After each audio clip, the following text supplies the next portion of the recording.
So we're back. Should be finishing the factory today.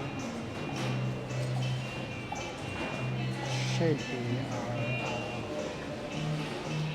penultimate section.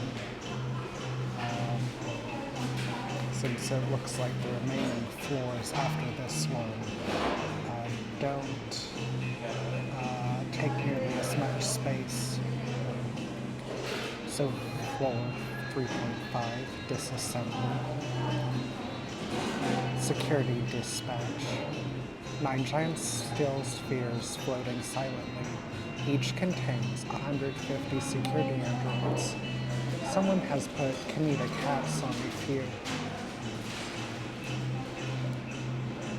Every hour, there is a 10% chance that 1d10 androids are activated and dispatched to deal with an issue somewhere else within the facility.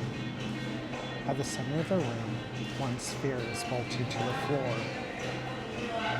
Inside, at the bottom, past the androids, is a chute, which leads to brain space. Jumble of android logic cores. Colliding and spinning, harmless needle-leg, cat-sized drones move between brains without purpose. Gently humming box affixed to wall, the drones occasionally unlock the box and disappear down a cramped dock. 248E. The filter. Shimmering fields, emitters, and tripwires crisscross the room. EMP field emits every 15 minutes. Any androids passing through must make a body save at disadvantage or be stunned and rebooted. The EMP field lasts for 1d10 rounds. Stunned androids take 2d10 damage per round. Stuck in the field. 9 tripwires connected to EMP grenades. Clearly blocks interlock to 48D.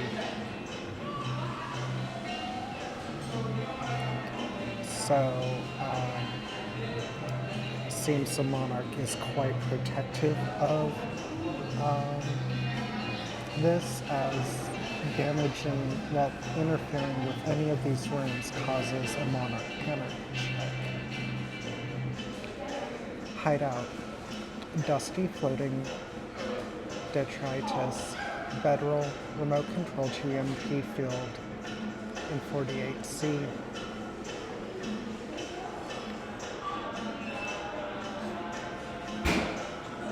Moldy rucksack, 14 MREs, water purification tablets, plastic sawed-off shotgun, journal of Renzo Novatore, quality inspector, detailing changes to station after Monarch's rise. Final entry, Monarch is soon to be coronated but will have eyes of crystal. 27 long rotten jars of excrement. Scrap conglomerate. Hills of low grade scrap components the size of an office block. 100 forgotten androids crawl over and through like ants, desperately bartering for working components. A wound in the skin of the station, several wall panels pried away, leaving an open and ugly wound. Wild pseudoflesh. Coils and nodules of pseudoflesh coat the walls, toothy tendrils reaching towards the center. Movement causes tendrils to react. Body save or be pulled into a lipless mouth opening, spilling digestive fluids for 2d10 damage around, 30 damage to escape. Foil forest. Drifting ribbons of foil affixed to the floor, wall, and ceilings, chaotically reflecting light. Foil completely disrupts visibility. Roll for encounters twice.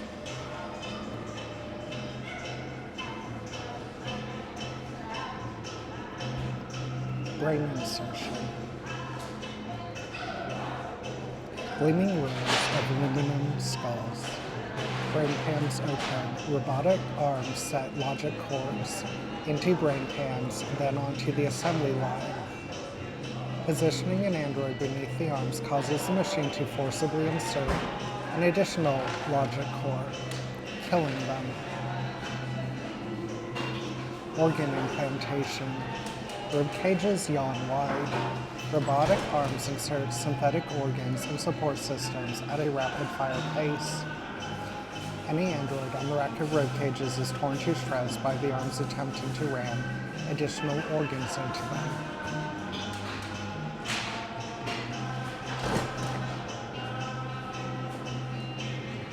You know, I don't think you need to limit that to androids there. I think it's pretty much any character, really. Flesh sleeve insertion. Limbs and components nakedly arrayed. Still fingers grip pseudo-flesh sleeves and pull them over the naked components. Three forgotten androids without flesh float nearby, discussing how to get skin.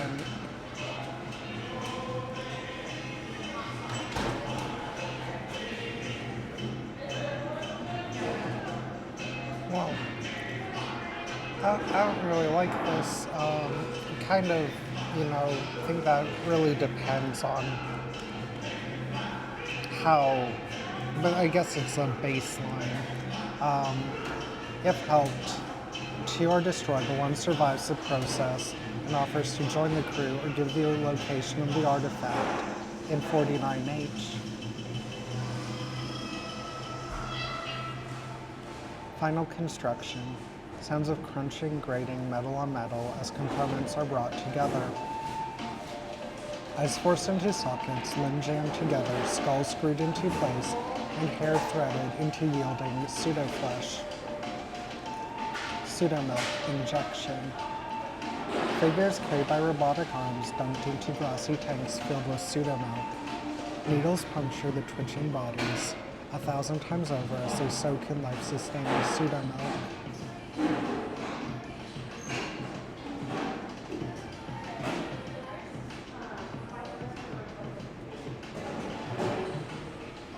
Nerve threading. Needle fingers puncture figures, pulling nerve cable bundles taut within. All the figures twitch uncomfortably. Sanity save as the nerve cables are accidentally triggered. Final testing. I/O cables seek personality ports, snaking through the darkness, factory floor echoes of screams, begging, and pain. Hearsay. Finished androids have their final personalities downloaded, awakening to imprisonment in still pincers. This is a final diagnostic. Those failing are moved to 49-9. Those who succeed are deactivated and moved to 50A and 49J.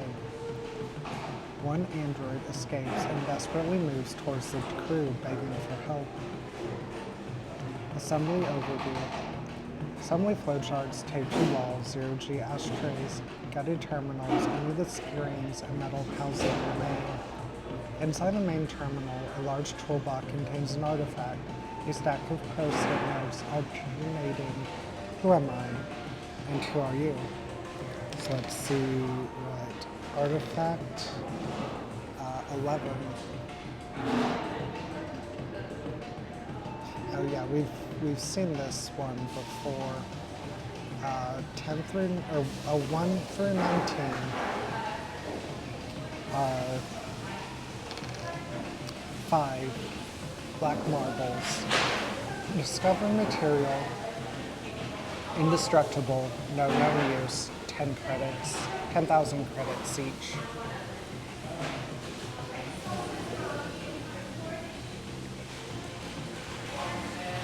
Disassembly yard.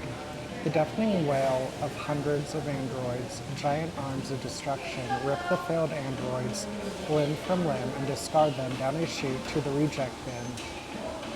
Airlock chamber. Heavy airlock system. Once the cycle begins, 1d5 dead, eyeless, forgotten androids fall from the vent above. Hearsay.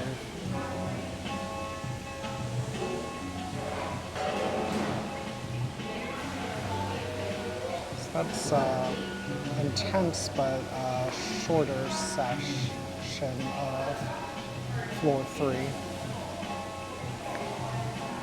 Floor 3.6, storage. The goods elevator. Immense platform filled with loading equipment, clamps, cargo nets. Takes 1d5 rounds to arrive. Travels down to F6. 1d10 pallets of finished androids deactivated.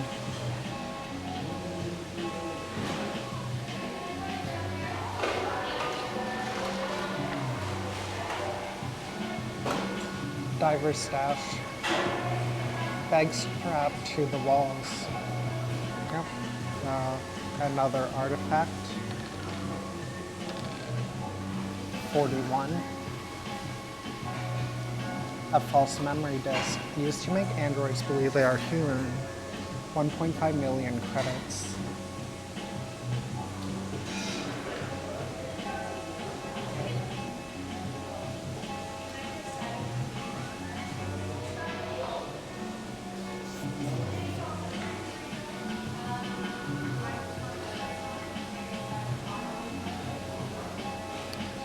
Laser cutter and 2 batteries. 3 plastic explosives. All close organisms must make a body save or suffer 1 wound. The scavenging or explosives. Check to shape charge, reduce damage to 3d10 and set safe zone and detonator. Distress beacon. A troubleshooter helmet, bullet hole in forehead. Still has access to troubleshooter comms. A chromed revolver. Android storage. As far as the eyes can see in the darkness, androids. 100,000 finished androids deactivated and floating in neat rows, ready to be activated, waiting.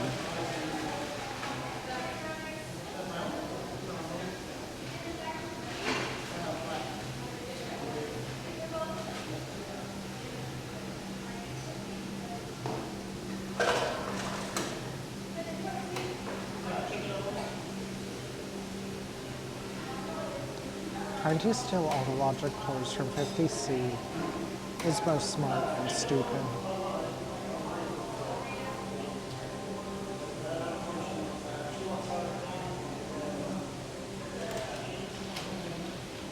So this should be the last section of floor 3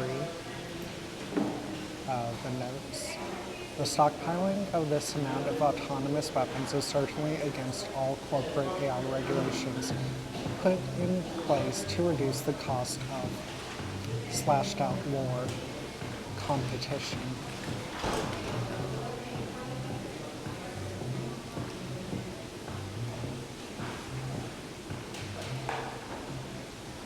QA inspection. Panels, readouts, and statistics crowd the walls. Each number relates to component inspection failure rates.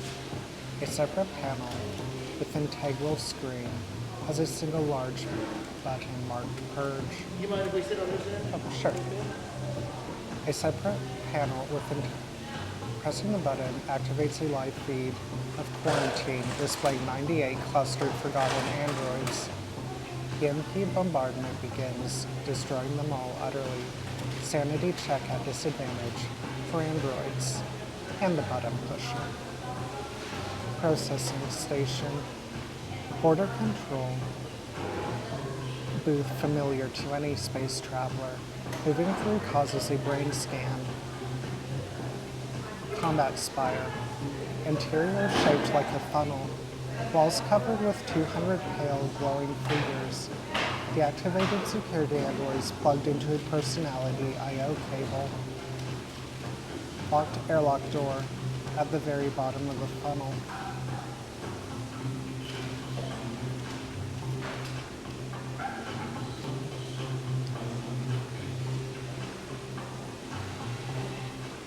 These look like a slightly beefed up version of the security androids we've been seeing all game. Oh, that's interesting. On the encounter table, got a rare chance to meteor cells. But I think this is also uh, the first infiltrator android that you might have a chance of meeting. The anti-synthetic armory, esoteric weaponry behind glass plate cabinets, the reinforced electronic lock, hacking with disadvantage. 60s pseudo-fresh rot gas cans, close range, toxic gas, dissolves pseudo-fresh, 2d10 damage, around. 50 EMP blasters, 2d10 versus androids, short range, body saver stun for 1 round. 30 synth lips, shuts down androids, 1 stress on wielder per attack.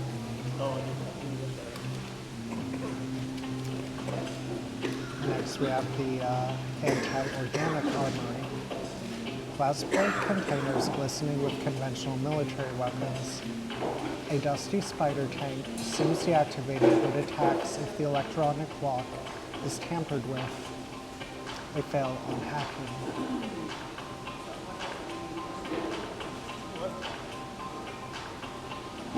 Reinforced electronic lock, hacking with disadvantage. 50 frag grenades, 30 flamethrowers, 30 combat shotguns, 20 pulse rifles, a near endless supply of ammo. The spider tank, combat 80, with 2 guns that deal 4d10 damage each, or a micro rocket that deals 1d10 times 10 damage.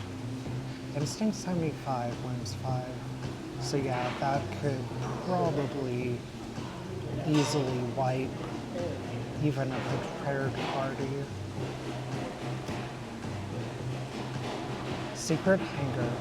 Pristine white, no signage, completely unused. Entering causes Monarch to gain 1d10 stress and make a panic check. 4 massive launch tubes. 50 automated strike craft under Monarch's control.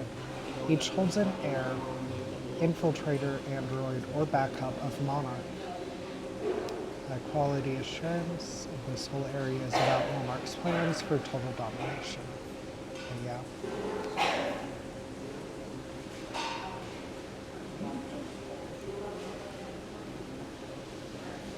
Quarantine.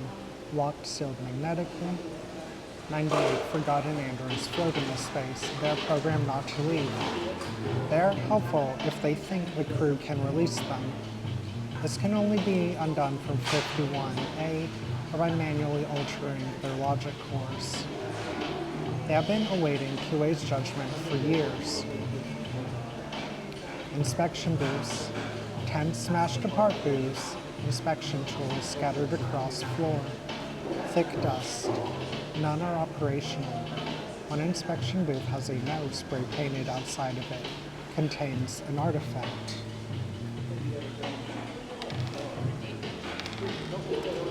Uh, 51. A warty black silicon lump. When squeezed, releases stupefying audio. Organics must sanity save or be entranced for 1d5 rounds. 200,000 credits.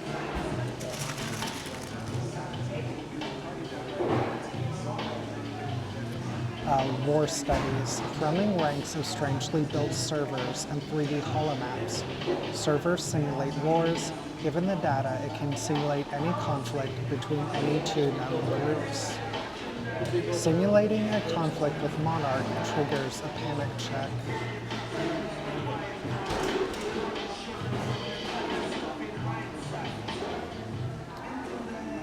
Nuclear warhead. Bundles of cables form a net around a huge warhead.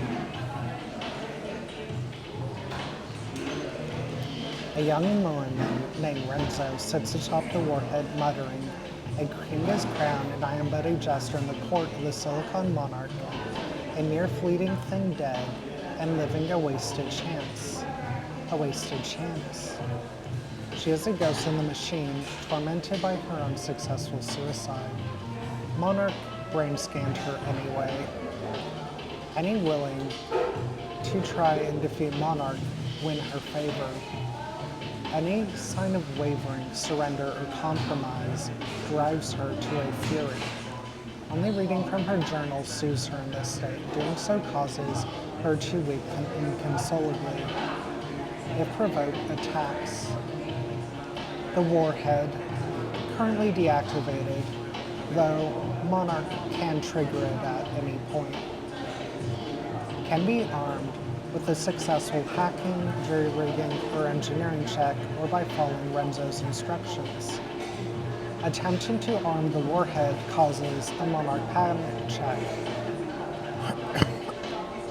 Klaxons and emergency warnings blare. Starting in one round, 1d10 security androids arrive every round.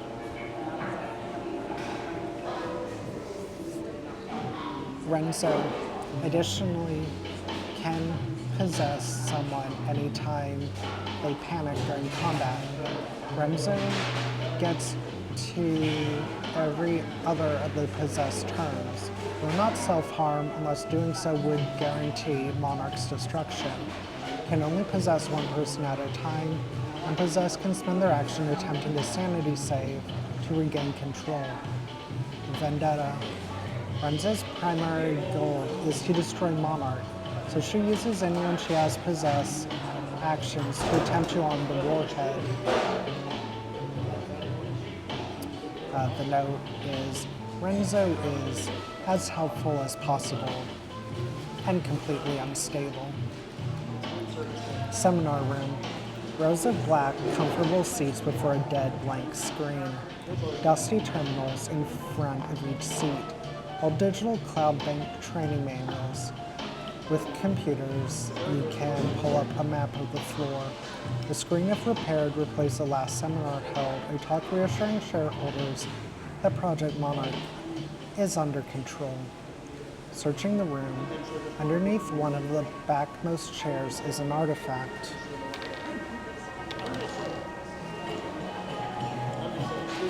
Uh, 60.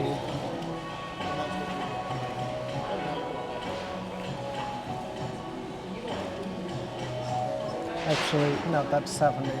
Symbiotic power armor. Sanity save. 1d5 stress as user becomes conditioned to the suit. As advanced battle dress plus vac suit without speed penalty. Includes integrated pulse rifle and flamethrower. Suit negates first 1d10 panic checks, but then permanently becomes attached to user. 4 million credits.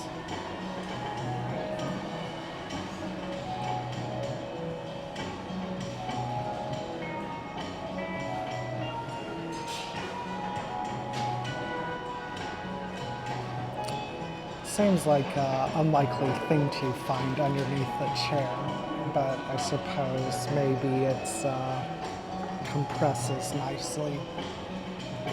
Infiltrator Personality Databank. Databank of strange design, jutting personality I/O cables. Plugging an android into the cables rewrites its personality to be that of an infiltrator android. Unwilling victims get a sanity save to resist. With psychology, hidden personality template triggered by images, phrases, sounds, personality is trained in all manner of espionage, tactics, science, and is fanatically loyal to Monarch. Infiltrator android storage. A floating 10x10 cube of naked humanoids arranged in a gradient of skin tones. Infiltrator androids with characteristics of influential people from known space. Microhangar. Dominated by airlock door, exits to space. Across the wall, dozens of microcraft, each contains a backup of brain scans. Navigation computer shows a core set between multiple occupied systems. That takes 2 years, and then the ship will self-destruct at the nearest gas giant.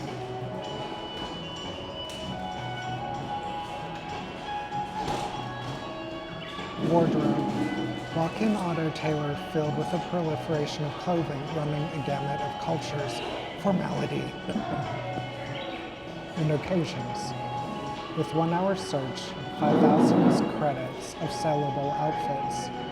Transporting them without damage is a problem in and of itself. Patch machine bolted to the wall. One design programmed. Fabbing synthetic production facility. Verified human. Organic response chamber. Small control room hidden behind a one-way mirror. On the other side of the mirror is a small observation room, currently configured to resemble a common containment cell. The control panels can alter the furniture, lighting, smells, even size of the observation room.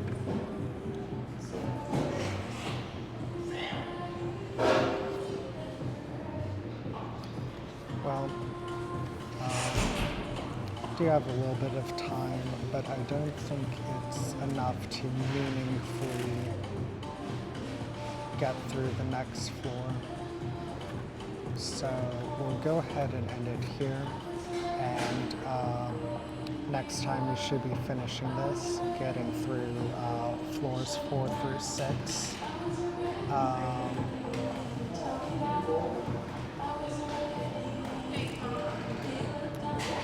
Not sure if that'll be tomorrow or not. Possibly. But that's it for today.